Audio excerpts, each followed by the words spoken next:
gorgeous day at Hangtown, just outside Sacramento, California, as we get set to bring you round 2 of the AMA 250cc Outdoor Motocross Series. Hello, everyone. I'm John Kernan, along with former motocross champion David Bailey. And you know, David, lately, for the defending series champion Mike LaRocco, it's just been terrible. A DNF at Gainesville in round 1, and then at the Charlotte Supercross, he breaks an arm, and that basically puts him out of championship contention this year. Well, pretty disappointing for the rider that's usually the fastest one on the track. And he won the season opener, the first moto, then he DNF'd moto number 2. And mathematically, he could have still come back and won the series, but now out for round 2 completely, it's going to be impossible. However, it's going to make things exciting for the rest of the riders that are left. Yes, it certainly should be exciting. Let's check in with those riders to find out what they think about LaRocco's absence. It helps a little bit.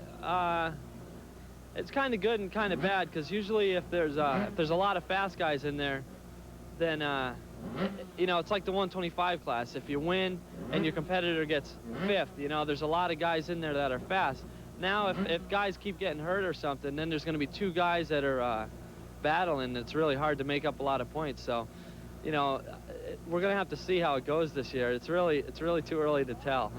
I think so. It's a shame to see that he got hurt, because it was getting close down in the Supercross series, but that's part of the game, you know, not getting hurt, and I've been able to avoid that. Well, I think it's, like you said earlier, it's a good opportunity, and, you know, I got to take that to my fullest advantage. You know, you still got a lot of other riders out there. So, you know, I'm just going to look at the race as, you know, I got my guns loaded. I've been training hard and riding good. So, you know, go out there and just whatever comes my way, deal with it. Well, they are dealing with a wide open field as far as the battle for this year's 250cc Outdoor Championship. Should be exciting, as was round 1 at Gainesville. Let's take a look back with our Suzuki flashback. 40 of the best riders in the United States made a hard charge into turn 1 to get the season underway. You see a great view of that start from Rich Taylor's helmet cam. It would be Larry Ward who would take the whole shot. But it wasn't long before he drifted wide and let the 3-time world champion Greg Albertine move into the lead and serve notice that on the outdoor circuit, he's for real. Defending series champion Mike LaRocco hung around at 3rd until midway through, then jumped past Larry Ward for 2nd. Meanwhile, back in the pack, Mike Kudrowski was putting on an incredible charge, but in the process, he went down twice.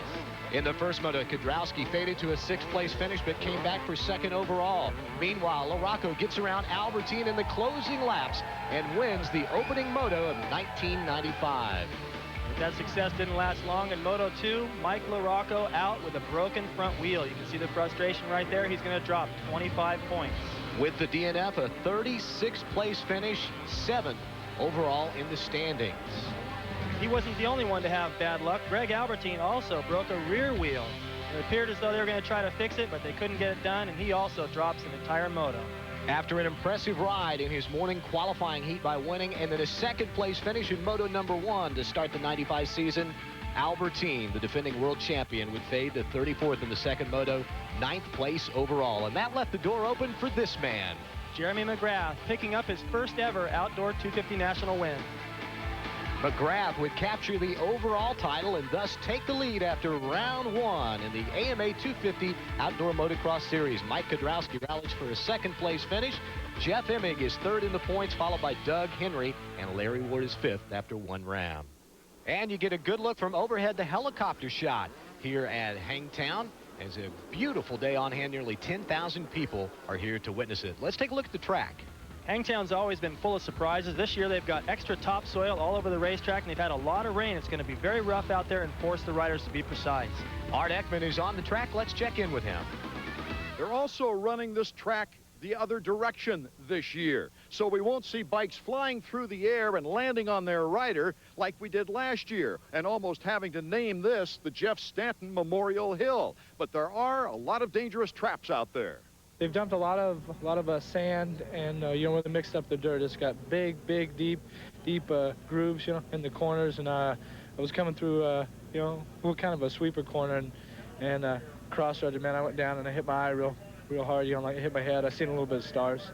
I think going into the corners, the track has a lot more bumps this year. Well, like you said, the last time I rode this track was 2 years ago, but I think most of the amateurs that they had on Saturday pushed a lot of the sand off, so it's relatively hard again. Ruts are really bad out there, and that makes it dangerous because the track was good when it wasn't ruddy, but now that it's ruddy, it's there's a lot of drop-offs and stuff. And if you get in there and you kind of get cross-rudder or something, you go off one of those drop-offs sideways, that'll be bad there. Hopefully we won't do that, though. Well, it may be bad for the riders, but it could be good for the fans as far as the excitement and the action go. We are getting set for Moto number 1 here at Hangtown. We'll be right back with the start after this.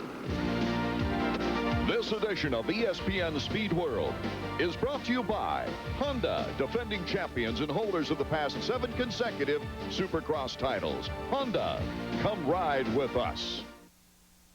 This is a 1-800-COLLECT call from... Hey, this is your son, Jeremy. Your son, Jeremy. Trying to be funny? I've been eating pretty good. Doug and I were just hanging out. Cheese. I'm not an actor. What am I doing? Jeff's doing good. He says to say hi. Hi, Dad. Steve says to say hi. Hi, Mom and Dad. Say what? I think we're going to take it tonight. No, I'd rather have it on your bill than mine. I'm getting ready to go race right now. Mom, guess what? We just won the championship again.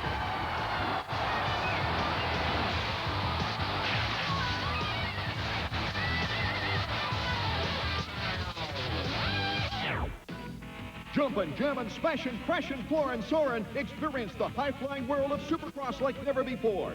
Call now to order Supercross Thrills and Spills, the video that captures the highs and the lows of the world's top riders.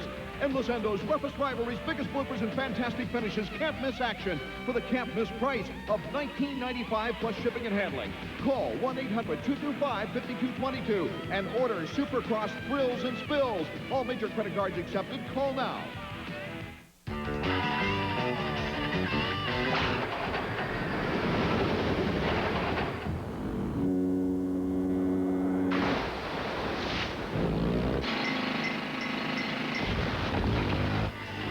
Electric Start Suzuki Dual Sport 650, 350, 250, and 125.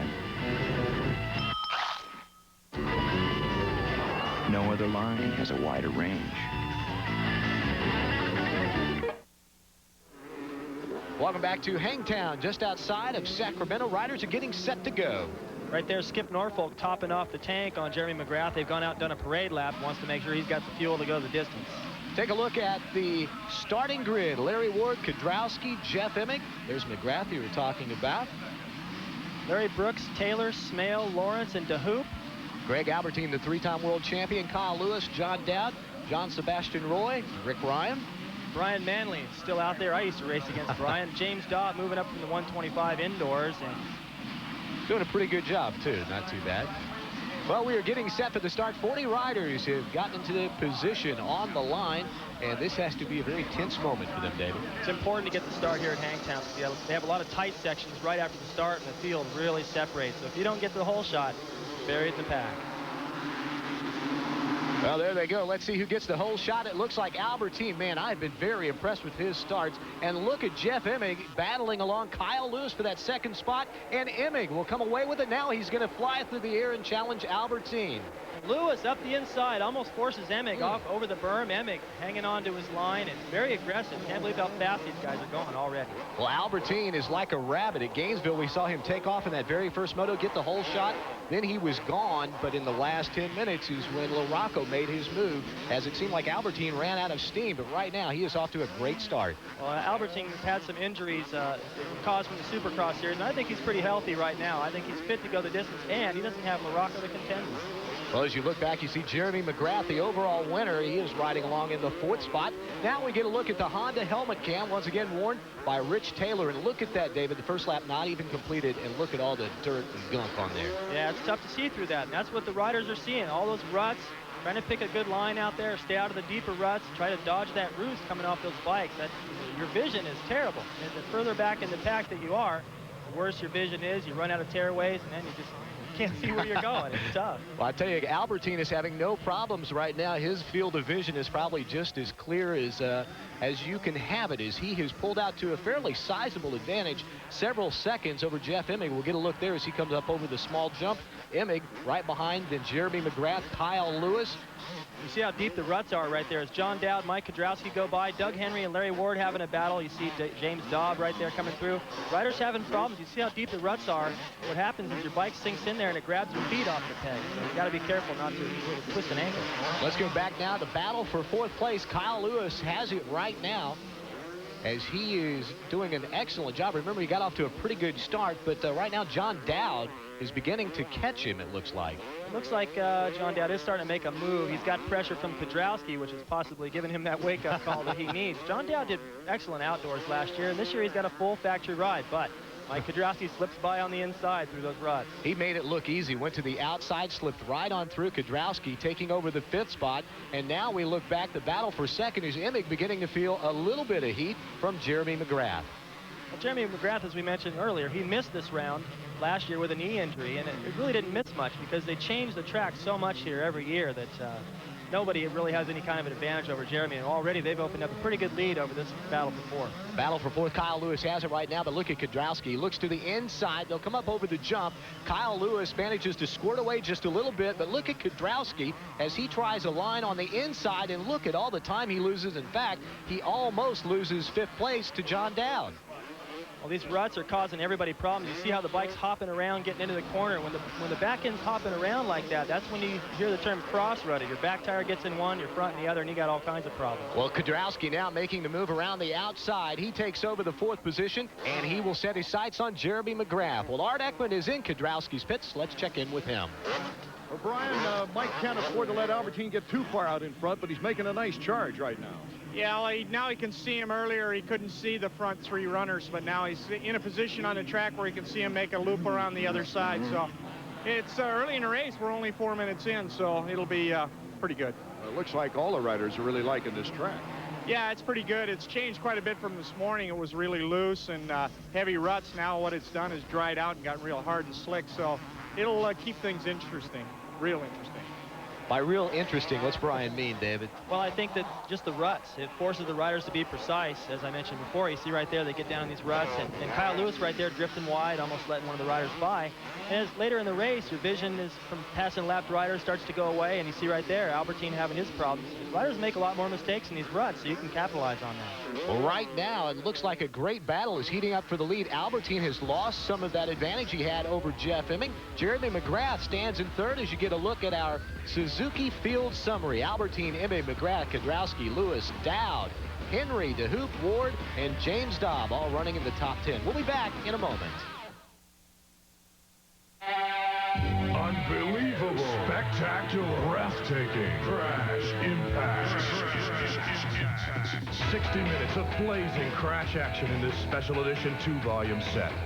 See outrageous motocross and road racing action, sprint cars and outlaws, Grand Prix, stock cars, monster trucks, powerboats, and more. Only $19.95. This exclusive 2-tape set is jam-packed with magnificent racing and crash action footage featuring top drivers from around the world. Order now and get absolutely free. Havoc 1, over 45 minutes of rare footage, including some of the most thrilling and horrifying moments that made early racing history. And you'll get this incredible 2-tape offer, plus your Havoc video free. 3 tapes that'll blow you away. Guaranteed or your money back. To order, call 1-800-309-5588. That's 1-800-309-5588. Or send payment to Crash Impact, P.O. Box 7008, Department 51, Tarzana, California, 91356. Sometimes the greatest moments in sports happen right in your backyard.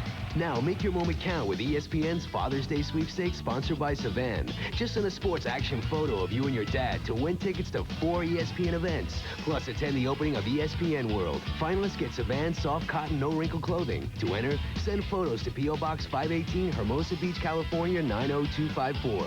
Take your best shot. Enter ESPN's Father's Day Sweepstakes, sponsored by Savan.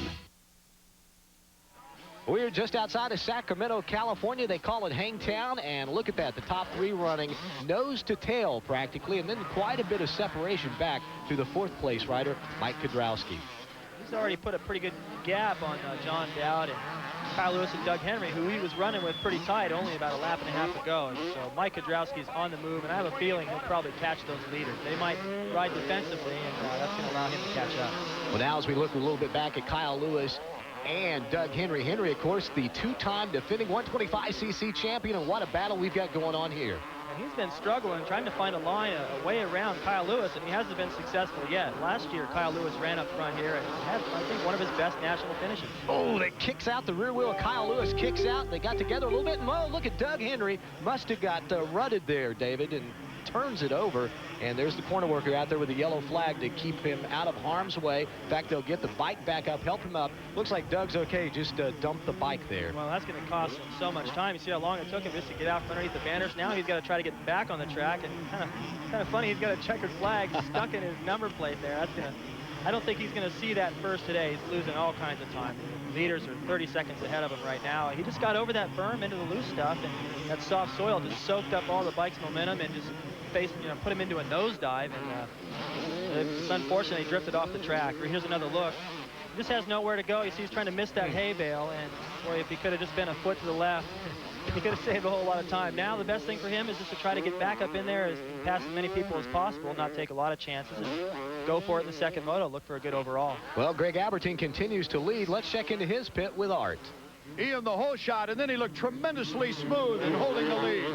Yeah, that's the secret, to get away in the beginning, and he is looking smooth. I just hope we don't have any problems, and he just keeps riding like that, using his head, and then he'll be fine, Well, he's got some great competition right behind him. Emig is on the move, too. Yeah, and McGrath, they're both there, and Kudrowski's in fourth, catching fast, so it's not over yet. It's still a long way. You worry more about Kudrowski than Emig?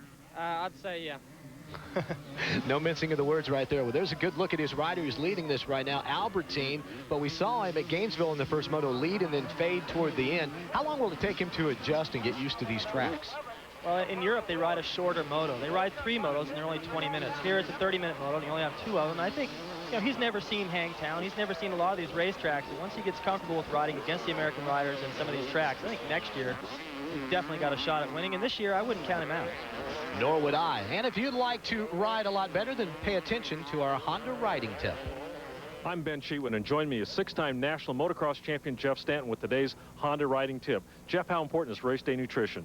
Very important, and the reason it's so important, you're practicing, you're sweating, you're draining yourself. You need to replenish your system with water, Gatorade, Powerade, tons of sports drinks, tons of things you can put in water to replenish your system. While you're drinking, you also need to eat something. Best results, bread, carbohydrates, lots of fruits, bananas, apples, oranges. You don't want something with a lot of acid, but most importantly, you need to drink lots of fluids and also eat a little bit to replenish your system so you have enough energy to go out there and race a 20-lap main event. Race day nutrition is very important. With Jeff Stanton, I'm Ben Cheatwood. So what do you used to eat on the morning before a race? Oatmeal, banana. I would like to eat a banana just for the potassium and avoid cramping, and you do want to eat a lot of carbohydrates, but you can overdo it on carbohydrates and it'll make you feel kind of lazy. Well, but not feeling lazy right now is Kudrowski as he tries to chase down Jeremy McGrath. He's sitting back in 4th place. McGrath is in 3rd. Actually, things have very much stabilized with Albertine out front. Then you've got Emig in 2nd place, followed by McGrath. But it's kind of strung out all around the racetrack right now, David. Yeah, definitely is strung out. But I think Emig still has his sight. He's close enough to the leader. That psychological advantage of being able to see the guy, know that he's right there, and still pay attention to what he's doing. Really gives you the confidence to be able to maybe make a pass later in the race, especially when they get into lap riders. Well, Emig is in very good shape. He's riding along in 2nd right now as we are a little bit past the midway point of Moto number 1. You get a look at the top 10 of our Suzuki field summary. We'll be back at Hangtown in just a minute.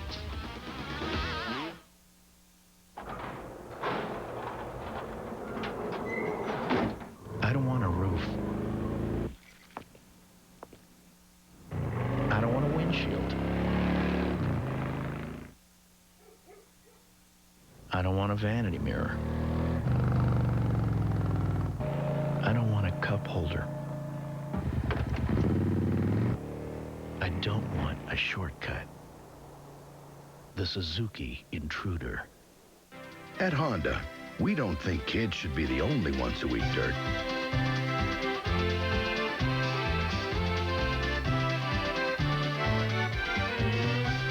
That's why we make fun and reliable dirt bikes for just about every member of your family.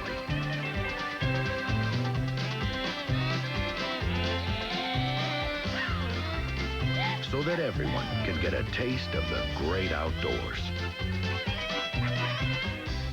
My very first experience driving a car, I got a 49 Chevy out of my dad's wrecking yard, got it running, and went out and played in the desert in New Mexico. You can be the fastest guy out there, everything can be going your way, and then all of a sudden, poof, it's gone. You know, 200 miles an hour, you're covering a football field per second. You have to figure out where you're going before you get there.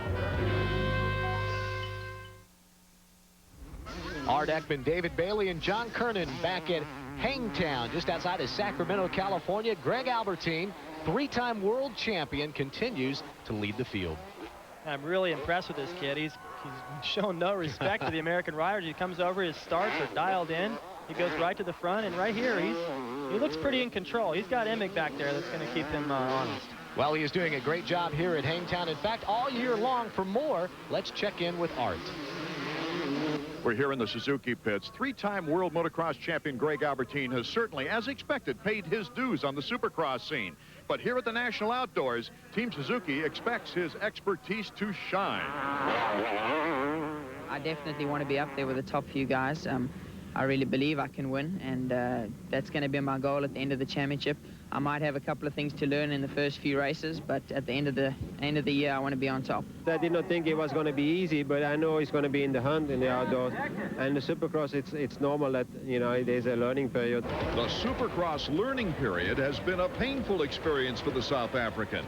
2 crashes in the opening qualifying heat of the season put him out of action for 2 races with a dislocated shoulder. And then a press day practice crash at Indianapolis put him out for 3 more. I've never had so many injuries in a row. I mean, there's just three serious injuries in a row, and I haven't had that in ages, or ever, actually. Even American fans who came to the 1994 GP didn't get a chance to see Albertine at his best. First moto, I rode like an absolute idiot. Didn't deserve any result. And then second race, I was riding a lot better and had problems with my bike. So it was a frustrating day, but at the end of the year, I won the championship, and that's what it's all about. There wasn't much he didn't accomplish on the worldwide GP motocross scene. And when we talked with him last year, he couldn't wait to get a crack at the American circuits. It's going to get really rough, and that I think it might pay off to have this offset. This very pleasant young man showed at the national opener in Gainesville that he very well could be a contender this year. Only a broken wheel in Moto 2 tarnished an outstanding second place to Larocco in Moto 1. When he came here, you know, he was looking forward to do Supercross because he was kind of burned out on the outdoors on the Grand Prix circuit. But I see he's happy now to have an outdoors where he's going to be able to leave the power on for a while. I just think outdoors is the speeds are higher, and it's just more who's got the guts to just hang on for the longest. There's little doubt in my mind that once the former world champion gets some seat time and acclimates himself to the hot summers and gnarly tracks here, he'll prove to his team that he was a very attractive catch. Gentlemen? Thank you, Art. Albertine continues to lead. A look back in third is Jeremy McGrath, but he's going to have some company soon. Well, you can just, in the glimpse of that last shot, you can see Kudrowski starting to gain time. I know McGrath knows that, and his mechanic is putting it on the board. And McGrath was right there with the leaders at the start. He just dropped off the pace. Possibly something in his setup he could work on between motos and come out and ride a little stronger. Well, let's find out if there is a problem with the setup. Art Ekman is with Skip Norfolk. Skip Jeremy got a decent start, and he's holding right in there at third, but he's got some people behind him that want it. Yeah, he's got Kudrowski kind of starting to breathe down his neck a little bit. He's closing a little bit.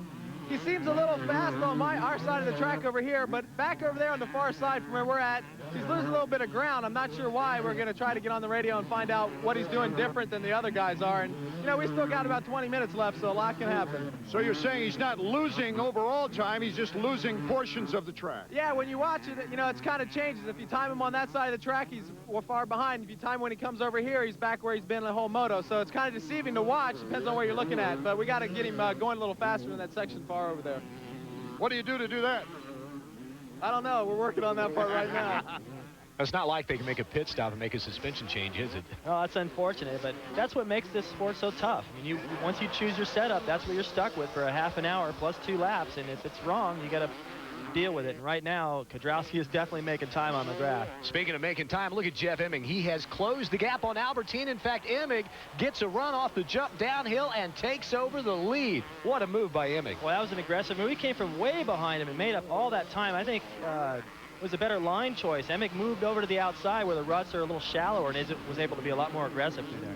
Well, Jeff Emig used to be known as Mr. 125, makes the transition into 250, headed toward what would be his first 250 outdoor win as he has taken the lead. We are late in the round.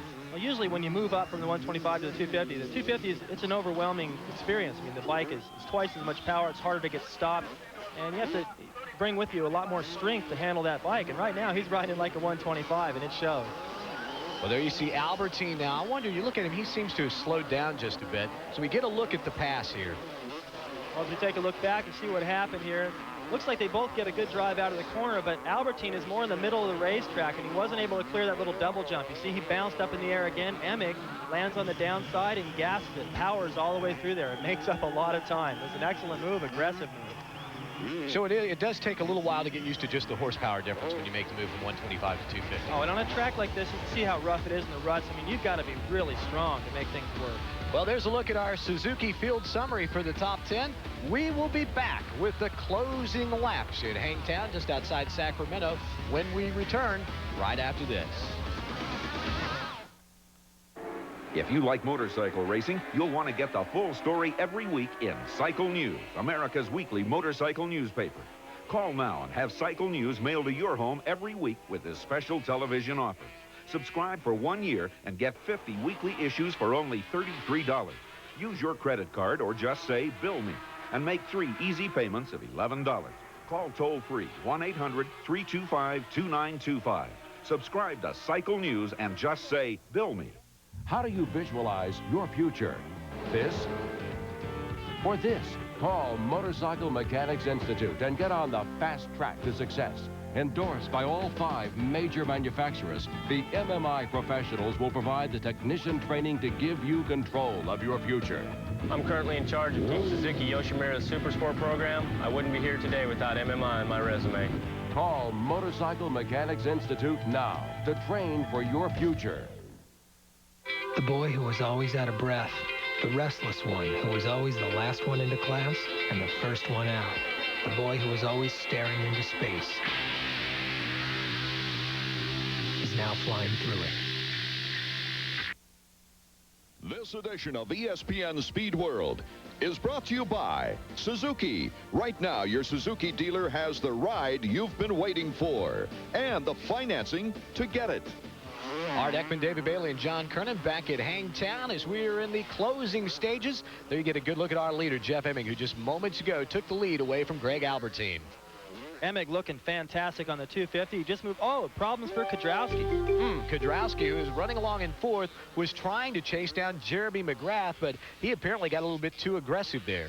Well, he didn't lose much time. It appears as he's going to hold down 4th spot and ride home in 4th and hopefully put things together in the second moto for a good overall finish. But as I was saying about Jeff Emig, I mean, he's just looking fantastic and obviously riding with a lot of confidence, able to stay in touch with the leader and noticed that he was gaining ground and went for the move, took it, and this has got to be his best ride outdoors to date. Well, look at the separation between McGrath, who is riding along in 3rd place, and then the 2nd place runner, Greg Albertine. It must have been a good 15 seconds. So the battle is definitely for the top 2 spots right now. McGrath has a bit of a cushion on Kedrowski, who dumped the bike just a little bit and still back in 4th place. But now we get a look up front. Emig beginning to stretch it out ever so slightly, and there you see the white flag. We are 1 lap away from Jeff Emig picking up his very first 250 outdoor moto win. And you see Greg Albertine, he is losing time, but he's still close enough to make moves. There you see a lapped rider, and if those guys were to get in the way of Emig, possibly Greg could capitalize. And, you know, the question is, can he retaliate?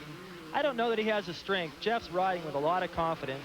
He's definitely pumped up for his first moto win here. And, you know, Greg, with all the injuries that he's had, it's probably tough for him to stay in tip-top condition. He knows he's not 100% physically, so just be smart here. Those 3 number 1s on his number plate each represent a world championship, so he knows how to win the war. He definitely does, as does Jeff Emig. I know Emig also has a good training regimen, and he's the kind of guy in the 125s when he was riding that, he would hang around for the first 15, 20 minutes and then really turn it on. He was in such good shape he could make that late moto charge, and it looks like that's exactly what he's doing right here. Yeah, he's done exactly that, and it worked for him, and I would imagine the second moto will be a different story. Kudrowski was a little bit stuck back in the pack, but he's shown that he's got the speed to probably run with these guys. And also Doug Henry, who was putting on an early charge, he ended up with problems and dropped outside the top 10, but has moved his way back up into 7th or 8th place right now. Well, there you see Emig working the lap traffic there. As you can see, a bunch of ruts have formed, and that could present a problem. So he's not home free just yet, is he? Well, he's got a pretty good cushion as we got about a half a lap to go. And a lot of times what I used to think about when I had you know, a pretty good cushion over guys, but I would look at the track and try to figure out in the second moto the way things were going to develop and sort of, you know, try to be ahead of the game with lines that would be better and jump into my rhythm before anybody else and open up to an early lead. So you're already thinking here about the next moto and the next race. You're not even concentrating on the race at hand. Well, it's just automatic. When you're riding that good, it just comes natural, and you're able to think about things like that, and possibly the bike setup. You know, yeah. Some things you might want to do, stiffen up the suspension a little bit or loosen it up to get more traction. Well, there's the checkered flag, Jeff Emig, Mr. 125. Maybe we're going to have to start calling him Mr. 250 as he wins moto #1 here at Hangtown. Second place will belong to Greg Albertine. There you get a look at Art Ekman down in the pit area, and we'll be hearing from him very, very shortly. But for Emig, it has to be a very big day. Well, he doesn't even look tired to me.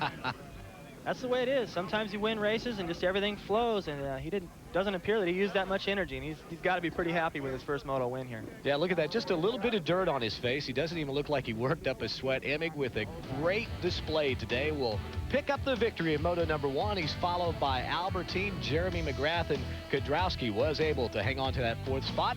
And as you take a look at the rest of the top 10, Art Ekman has caught up with the winner.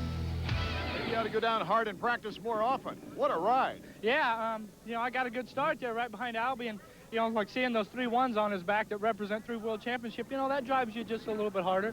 You know, and it felt good to beat him and beat everybody else, and I rode a real comfortable race. You know, I was trying to put in, you know, really fast times. It was really hard, though. The lap riders were really, you know, they're really bad today, and in places I really think, you know, like when I had a really great lap going, you know, like, you know, then I'd have a lap rider slow me up.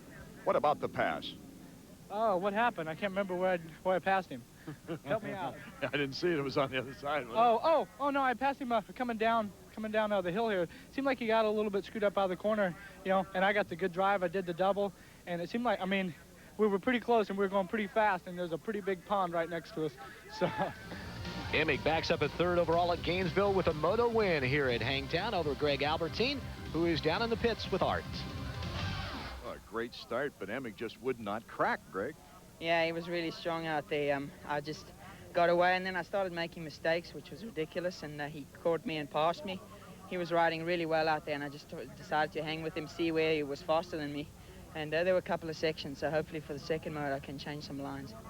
That would be a good adjustment, especially on that downhill. Yeah, that's for sure. The track is incredibly rough, and I had a couple of hairy moments. But it made for some exciting moments for the 10,000 or so fans who were on hand to watch racing action here at Hangtown. Back with moto #2 after this.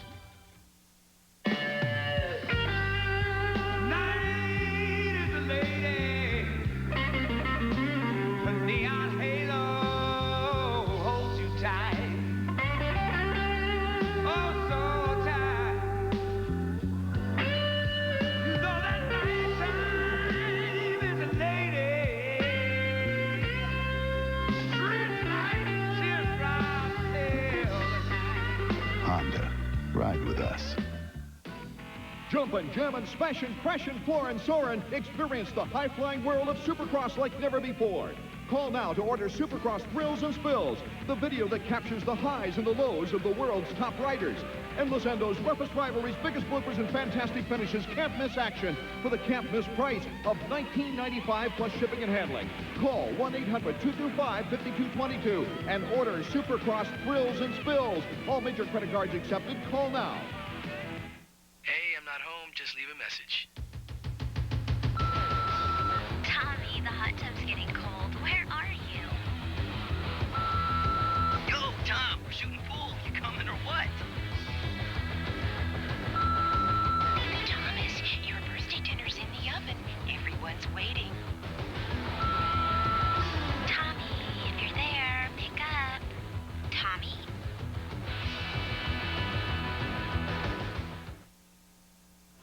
Back at Hangtown getting set for the start of Moto number 2. Good look there at Jeff Emig, who won the very first Moto of the day. He's starting right next to Greg Albertine, who finished right behind him, so that could be interesting. There you get a nice look down the line of the 40 riders. The sign goes over. We're just about set for the gates to drop. The RPMs are up. Revving the engines. They're ready to go. There you get a look at what it's like to get the start. This is Rich Taylor with a Honda helmet cam. He's kind of on the outside getting pushed out. Look at all the dirt flying, the dust. You see Greg Albertine and Jeff Emig right there side by side. They didn't get off to quite as good a start as they did in the first moto. No, they did not. Up front, Jeremy McGrath has gotten the whole shot, but look at this. This is incredible. This is what it feels like. You see all those specks of mud coming up? When do you think you got a chance to reach up there and pull a tear off? Not right now. So sometimes you got to ride with literally no vision before you have a chance to reach up there and pull off one of those tearaways and get good vision again. Also, you don't want to waste them all in the early laps because you need it through the whole moto. There you get a look at Emig right in front of Rich Taylor, and he won the very first moto of the day. And as you said, David, he did not get off to the type of start that he would have liked. Neither did Albertine. Look at that piece of mud just flop up there and block the vision. Yeah, talk about messing up your concentration. That stuff's flying, and also the rocks are flying up. We don't feel what he's feeling right here, but I can tell you, all those bikes in front of him are shooting rocks and hitting him in the chest. And some guys wear a chest protector, some guys just kind of grin and bear it, it's a tough, I mean, for the spectators to watch this versus actually feel what it's like going on out here. This is about as close as we can get, but it hurts. You got to steer out of the lines of the guys in front of you and pick the right rut and try to be able to see and watch out for the other riders. It's a real challenge. Yeah, I remember the first moto I ran many, many years ago, back before you were born. I didn't wear a chest protector the first moto and got a bunch of rocks up. The next week, I had a chest protector for my baseball uniform underneath my jersey. Look up front, Jeremy McGrath, who won the first overall this year at Gainesville, is the leader. And you get a look back. They're not strung out too badly right now. It's just about anybody's race early in the Well, it looks like most of the the fastest riders, the ones that are in contention for the lead, those guys have all gotten good starts. And usually Mike Kudrowski, who's right here on the back door of Jeremy McGrath looking for an opening, he's usually well back in the pack, but right here he's got a good start. And look at Kudrowski, tries the outside but washes out in the rear as he went for the lead. McGrath continues to hold on. In fact, he puts a little distance between himself and Kudrowski. And McGrath, of course, opening the year with that very impressive overall victory at Gainesville. After dominating Supercross the last 2 years, he's become quite a story, and Art Ekman talked with him earlier. Yeah, I mean, Gainesville was no fluke. I practiced hard, trained hard, got ready for that race, and it showed.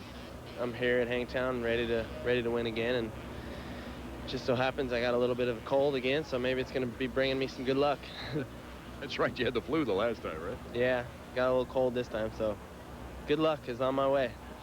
Or at least he hopes so anyway. I don't know if I'm convinced that he feels like he can go out and win with a cold. This is a really rough track. It takes a lot of strength, and possibly it's taking its toll on Jeremy. I'm sure it will towards the end of the moto. Yeah, I'm wondering if he also went out the night before, like at Gainesville, and played pool with his friends, you know. That may help, too. It may start a ritual for him right now. But look at this. Kudrowski really putting the heat on as they come down the hill. Kudrowski looking for that inside line. McGrath, you see, got out of the rut on the outside, and that was the opening that Kudrowski needed. Well, Kudrowski, ever since the start, has just looked really impatient. Like he just felt like he had the speed, and he wanted to go right past McGrath and into the lead, and did just that. There's not that many people have been putting pressure on McGrath, and he just made a little bobble. That was all Kudrowski needed. Now, can McGrath learn from Kudrowski and stick with him and possibly make a move on him towards the end of the moto? Well, after the first moto, you heard Albertine say after he got passed by Emig, he followed him looking for the faster lines. Here's another look at the pass. Well, as they come into the corner, McGrath was a little bit too far to the left, and he couldn't fade into that inside rut, and Kudrowski was there. McGrath made a little bobble just to make it that much easier for Kudrowski. He goes right by. And I tell you, that could spell bad news for the rest of these competitors. Kudrowski out front this early on. He could run away and hide.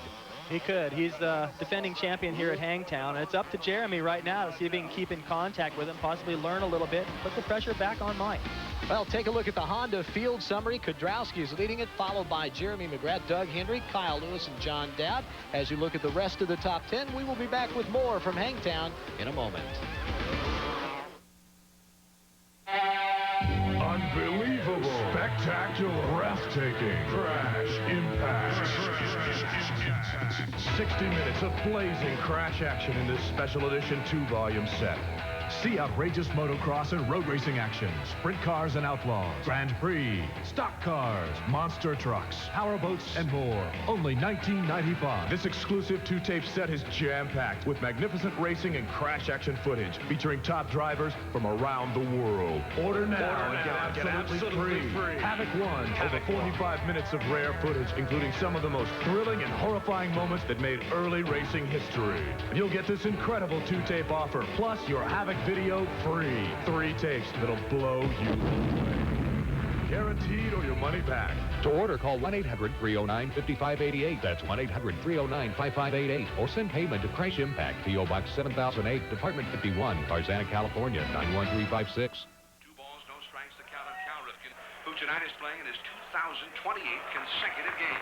I don't know. It looks like Ripken might take that consecutive game record from Garrick. Yeah. I don't think I've done anything 2,130 times in a row. Coming close with wearing that shirt. I happen to have a bunch of these, you jerk. Yeah, sure. Hey, go home, man, please. Tell me another one. Why don't you go home? Look what you're wearing. A lot better than yours. Hey, get out of here, man, please. Welcome back to Hangtown for the 27th annual Dirt Diggers Hangtown Motocross Classic. Your leader is Mike Kudrowski. We look back a little further back in the pack. There's a good look at Kyle Lewis. He is in the 4th position. John Dowd is 5th, and I believe that's Greg Albertine, who is now challenging Dowd for that 5th spot. Goes around the outside. Little mistake by Dowd in the corner was all Albertine needed to move by, and now he sets his sights on Lewis. And you know, I think Albertine feels a real urgency to get to the front as quick as he can, because they're starting to get away.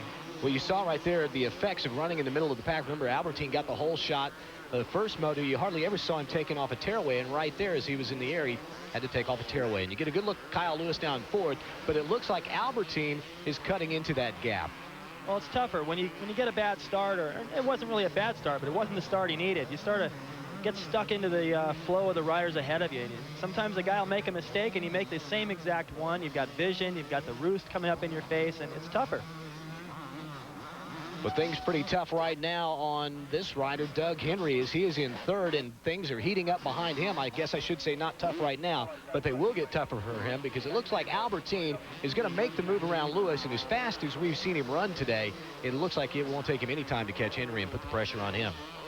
Well, right now, Henry's got his sights set on the leaders, but he's got a little buffer back there with Kyle Lewis. He's holding up, it appears as though he's holding up Greg Albertine right here, and that's good news for Doug. He can just focus on riding aggressive. Yeah, it does, and now it looks like Albertine gets a drive on the inside, but he just can't make the move. It's been tough for riders all day to get around Kyle Lewis. Now, he's pretty comfortable here at Hangtown. He's ridden well in the past, and these guys can't find a way around him. Once they do, they seem to get away pretty quick. Albertine trying to shorten that turn right there as he tries to cut it off on the inside. He picks up a little ground as he once again battles with Lewis. Lewis, as they come up on this set of jumps right here, is still maintaining the advantage, and it looked like Albertine landed a little bit wrong there, David, but he squirts around. Doesn't really matter. You know, Albertine, he's got sort of an unorthodox style about him. He jumps with the front end a little high at times, and he does things a lot different than they do here in the U.S., and he just relies a lot more on strength than finesse, and that just took a lot of strength to make that pass. Well, he does make the pass, moves into 4th place. Now we'll see if my prediction was right, that it wouldn't take him long to catch up with Doug Henry. Well, Doug's got a pretty good lead on these guys right now, but look at how much distance already that Albertine has put on these 2 riders. So it's obvious he's running a fast pace. Running a very fast pace. I believe I can see Doug go around the corner. It looks like maybe about, oh, look at that, man. He got a little bit, was that was not for show, I'm sure. It looked like he got out of shape, almost lost it. A great recovery job. I think, didn't I just say unorthodox? Well, have a look at that. That was a nice, excellent recovery. I mean, that gets your heart pumping a little higher, but Greg's used to riding kind of on that ragged edge and taking chances and riding with strength, and I don't think that affects him very much. He didn't even seem to miss a beat. Oh, man, not missing a beat either. Right up front, Kudrowski. We've got the interval stopwatch up. We'll start it here and see just how big of a lead he has over the 2nd place rider. We keep waiting and waiting. Man, he is really stretching it out, isn't he? Well, he's riding excellent. I don't think Jeremy's riding up to his potential, and it shows. He's already dropped back. Doug Henry moves into the number 2 spot, and look at Albertine. Albertine making a charge. He has caught McGrath, who has faded from 2nd to 3rd as they do some battling, come up over the jump, and it looks like Albertine has that spot. Boy, this is going to make the overall real interesting because these guys are scattered all over the place. Kudrowski, who was 4th in the first moto, is now leading it, but if Albertine can make up some time, he'll be in a good position to take the overall. And what about Jeff Emig? Remember, he won the first moto, but he is faded. He's running outside of the top 5 right now. He would need to move up into at least 3rd, 4th to ensure himself of the overall victory. Also, and Doug Henry, who was 7th in the first moto after having his share of problems, he's running up front. It wouldn't surprise me if he was able to catch Mike Kudrowski. He's riding pretty fast. Well, Kudrowski is leading it right now. He's trying to pick up the overall, of course, the defending champion of this event here at Hangtown. He is having things his way. I guess I spoke too soon, David, earlier when I said he finally got around McGrath, that it might spell bad news that he was going to pull out to such a large lead. And we saw just a moment ago exactly how big that lead has stretched out.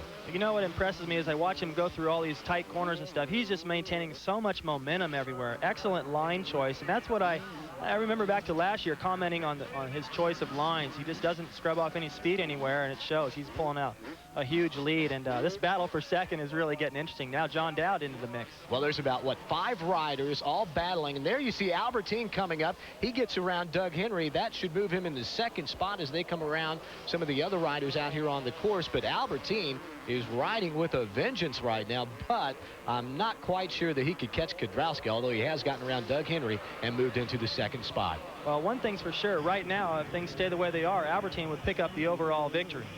So that looks good for him. He did the smart thing in the first moto by not taking any chances. Emig was riding fantastic, and he just decided to let him go and try to put together an overall. Right now, he's got it. Well, Albertine hoping to finish 2nd so he can wrap up his first overall victory over here in the States. And we'll be back with more right after this. The latest bikes, the hottest wheels, the greatest finishes. That's all I ever wanted. It's time to ride your own race. Get on the fast track to success by calling Motorcycle Mechanics Institute. Endorsed by all 5 major manufacturers, the professionals at MMI will provide you with the training to finish first. 1 year after graduation, and I'm working for the 2-time and current AMA National Championship GT Endurance Road Race team, Team Moto Liberty. This is the call that can change your life. Take the first step to MMI. Now you can get more golf in Sports Illustrated. More golf? More golf? Can they really do that? With Sports Illustrated's new Golf Plus edition. With Golf Plus, you get all of SI's regular coverage, plus an added section every week just for golfers. You mean my SI will have more golf coverage than everyone else's? Every week? I can't believe that. SI with Golf Plus is not available on newsstands, but now you can try it risk-free through this exclusive TV offer. I can try it for free? Call now. You'll get 4 issues risk-free. Risk-free? Risk-free? If you love the weekly added golf coverage in your Sports Illustrated, you'll get 23 more issues, 27 in all, for only $1.47 an issue. Or cancel and keep the 4 issues free. You can't lose. If you like golf, you've got to try Golf Plus. Call right now, and we'll also send you 3 SI logo golf balls just for trying Golf Plus. I can try Golf Plus for free and get 3 free golf balls? Let's go golfing. There's nothing in the world like Sports Illustrated's Golf Plus edition. Get into it. Before they made it to the show, they played here. The College World Series from Omaha, Nebraska comes to you live on ESPN and ESPN2. College baseball's Elite 8 vie for the national championship. Action starts Friday, June 2nd at 3:30 on ESPN. History in the making. Art Ekman, David Bailey, and John Kernan back at Hangtown as we are just past the midway point of Moto number 2. And the riders are kind of strung out a little bit right now, except for there you saw Jeff Emig coming through after he got off to a sort of a poor start. He has now caught Jeremy McGrath, and this will be a battle for the 5th position. We've got a great battle shaping up here, David. Well, remember, Jeff Emig and Greg Albertine were side by side in the first couple of corners on the start of this moto, and Albertine, having things dialed in, worked his way right to the front. It's taken Emig quite a bit longer, but he is definitely putting on a charge now. And we also should mention number 14, John Dowd, who is also running along in the top 5. Now you look at John Dowd there as Jeremy McGrath trying to come back and take over the 4th spot. And there you see Jeff Emig just coming into the picture. Look at McGrath. He's having all kinds of problems there. No, he just doesn't seem like he's in his rhythm. And, you know, once you get passed by somebody, it kind of messes up your confidence and your rhythm. And then you've got more problems. More guys coming up from behind. Now he's got Emig, and he's just out of his rhythm, and he can't quite pick up the pace. And look at Emig as he just floats on by into that left-hand turn. And Jeff Emig, as he takes off the tearaway, or actually wipes the dirt off of his goggles, has moved into the 5th spot. Now, sometimes you just don't like the track, maybe, and things just don't come together, and I think that's the case today for Jeremy. And we're going to take another look at this pass by Jeff Emig. He just doesn't appear like he's doing anything better right here, but he is carrying more speed. He chooses a wider line and a smarter line. He doesn't really have to make the pass. If he just pulls up inside of Jeremy there, he's got the inside. And Jeremy has nowhere to go. Especially on that, you have to really brake hard and slow way down for that left-hander. So he did a good job there in making that pass. Now, speaking of a good job, Doug Henry, who was passed just a little while ago by Greg Albertine for 2nd spot. Henry has found some new life, and he is beginning to chase him down. Well, he is responding and possibly learned a little bit from watching Greg. Greg had a fast pace in the front. Oh, look at this. He goes by on the inside. Nice aggressive pass. Man, after he came off of that turn, he just goosed it, and the traction, the rear wheel stuck, and he squirted on around and moved into the 2nd position. So Doug Henry knocking back Albertine, and I believe Albertine running 2nd. If he could have finished there with 2 seconds, he would have been the overall winner. Right, and I think that things are really going to get interesting if Jeff Emig can move up into the picture, because he's the first moto winner, and if he can get move up into 3rd, he'll be the overall winner. If they were to tie on points, the tie would go to Mike Kudrowski if he can hold on to this lead. Well, as you look at our Honda field summary, you can see that Emig, who won the first moto, is back in the 5th spot. We will be back with the finish in just a moment.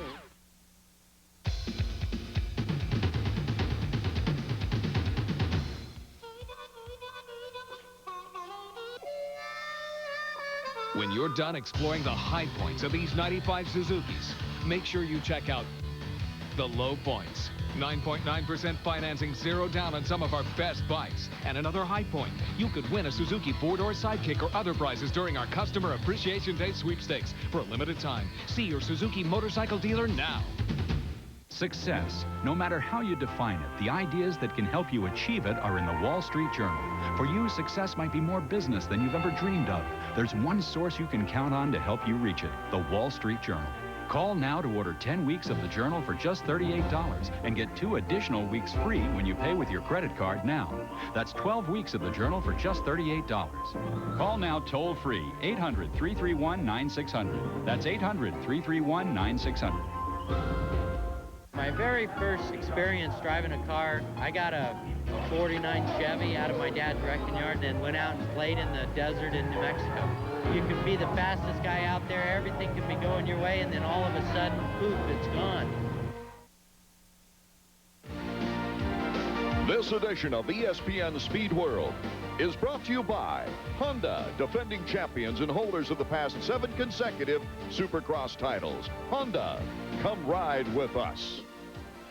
In the closing moments of Moto number 2 here at Hangtown, David Bailey, Art Ekman, and John Kernan. And David, we have got a battle shaping up for 2nd place that, well, right now, words cannot describe how exciting it's going to be. This is incredible how close all these riders are. And right now, Kudrowski's out front doing all that he can do to try to hope to win this overall. And it's really not up to him. He just has to hope that these positions fall where they to his advantage so he can pick up an overall win. But right now, as it sits, I believe that Greg Albertine, if he can make a pass right here, he can pick up the overall win, right? Yeah, should be able to pick it up. But right now, Doug Henry doing an excellent job of holding off Albertine. Remember earlier, Albertine got around Henry for 2nd place, and then Doug got back around. And let's give a call to John Dowd as you look at Jeff Emig.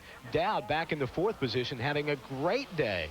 Now, he's looking good, and I would expect him to do well on a track like this where it's rough and demands a lot of strength. That's one of his strengths. Well, I thought for a minute here Albertine was going to get around Doug Henry, but Doug Henry maintaining that 2nd spot. But Albertine is really putting on the charge, as is John Dowd. And don't forget Jeff Emig. And look at Dowd on the inside, and Albertine gets out. The rear wheel looks like he got hung up on that berm and just almost lost it. He just came up the hill too wide and let his front wheel drift over the berm. He let John Dowd get by. Now he's got pressure from Jeff Emig, and Jeff Emig's got pressure from the grid. This is awesome to have this kind of a battle this late in the race. I'll tell you what, he's back in 4th place right now for Albertine. That's going to cost him the overall victory unless he can make up some ground. Now we look back out front. There you see Mike Kudrowski, the leader. And this is the last lap, and what can you say? He has just taken off and left everybody. And you see right there, he's holding up one finger. I'm number one. Well, you are in this moto. He did all he could do in the first moto, but it just wasn't enough, and the overall is really up in the air. It depends on what happens in that group of riders behind him. You know, right before the Gainesville race, the Outdoor National, he told me that he wanted to be like Dale Earnhardt, the NASCAR Winston Cup driver who is so dominant. Well, in this moto, he certainly looked like Dale Earnhardt on two wheels. Mike's a fighter, and, you know, most of the time a fourth place really doesn't put you in a position for an overall win, but, you know, if things fall right here, he can pick it up. Well, there's Jeff Emig, who goes around Albertine. Well, no, he doesn't. Albertine holds him off. That's the fourth position. Now, Emig, if he can get around Albertine and finish in the fourth spot, he would tie with Kedrowski. But because of the tiebreaker, Kedrowski winning the second moto, if he hangs on to win it, Kedrowski would get the overall victory. But look at Albertine trying to do everything he can to hold off Jeff Emig for that fourth spot. And look at John Dowd. They've actually caught back up with him. Remember, Albertine almost dumped the bike and fell back into that fourth spot, but now they have caught up with Dowd, and Doug Henry is not too far out in front of them, as you get a good look at it there. I think all these riders are doing the math in their head while they're riding, figuring out what's going to happen in the overall right here, but no matter how you slice it, these guys, every one of these riders are within just a few points of each other. So for the title chase, it's not going to matter that much. Even for McGrath, who's faded all the way back, he's going to still be, you know, he's only going to lose a few points on the day. Well, we were on the last lap, of course, and things are really heating it up for this battle for second place. About 5 riders, and look at Jeff Emig as he gets alongside Albertine. Emig is going to take over that fourth spot in Albertine. Oh, man, what a terrible move there as he got over 2 ruts and loses 2 positions. And Jeremy pretty wise there to duck to the inside. He could have taken Jeremy right up to the outside, and that bumps Emig up into 4th position in a tie with Mike Kedrowski right here for the win. Now, Kedrowski just has to hope everything falls his way, and right now, if Emig can pass one more rider, he'll pick up the overall win. But Kedrowski so far out in front of everybody. He takes the victory, moto number 2. Now we get back down to business. Here comes Doug Henry. John Dowd on the inside trying to make the move. Henry holds him off for second place. Dowd, a great run, finishing 3rd, but that denies his teammate Jeff Emig of his first overall victory. There you get a look at the results. Kedrowski, the winner of moto number 2. Doug Henry, a fine ride as he finishes in 2nd place. And as you look at the remainder of the top 10, Art Ekman has caught up with the winner. Mike, you told me before this could be like Daytona. Yeah, you know, three-peat, I guess. I had a tough first moto. You know, I was riding really fast and everything, maybe a little bit over my head, a little bit on the edge, and I ended up falling. And so I just kind of, you know, went out the second moto and said, hey, you know, I get a good start, I can beat those guys, no problem. And sure enough, came out second right behind Jeremy, put in 2 fast laps, and I knew I could hang with that. Go, if he can do this pace the whole time, so can I. And then all of a sudden, he started to make a couple mistakes, and I got by him and just rode my own race. Well, at my last count, you were 17 seconds in the lead, and then I just gave up. Yeah, you know, I don't want to start the year, you know, riding with the competition. I want to be above them. And, you know, that's what I'm going to work on every week, is just beating them as much as I can and not just riding to win. The sound of a very confident rider. Kedrowski, of course, with the overall, even though he and Emig tied in points, Kedrowski winning the second moto gets the victory. As you look at the rest of the top 10, Art Ekman is now caught up with Jeff Emig. Jeff, same number of points anyway. A tough battle because you had to come back from something like 10th. Yeah, I didn't get such a great start. I was really late off the gate. Definitely not what I wanted. I mean, I was having a great time, man. I mean, we were really setting the pace, and I could see that things were really tightening up here. I guess it was between second and the rest of us, and I could see stuff tightening up. Albie made a mistake at the end, you know, and I got by him there, but, you know, I was ready for more laps. I never even seen the white flag, 2-lap board, nothing. When you're in a line like that, what do you have to look out for? What are you looking for? I'm looking out for the other guys swapping, you know, getting tired and making mistakes, and then, you know, and possibly taking yourself out. Here's the way the points stack up after 2 rounds of our 12-round series. Jeremy McGrath, a 1-point lead over Kedrowski. And look at that, Jeff Emig is only another point back. Well, if this is any indication of how close the racing is going to be, I can't wait till the next round. And I'm really impressed with Mike Kedrowski. He didn't have a good first moto, but Mike's a fighter, and he came back and did what he had to do in the second moto.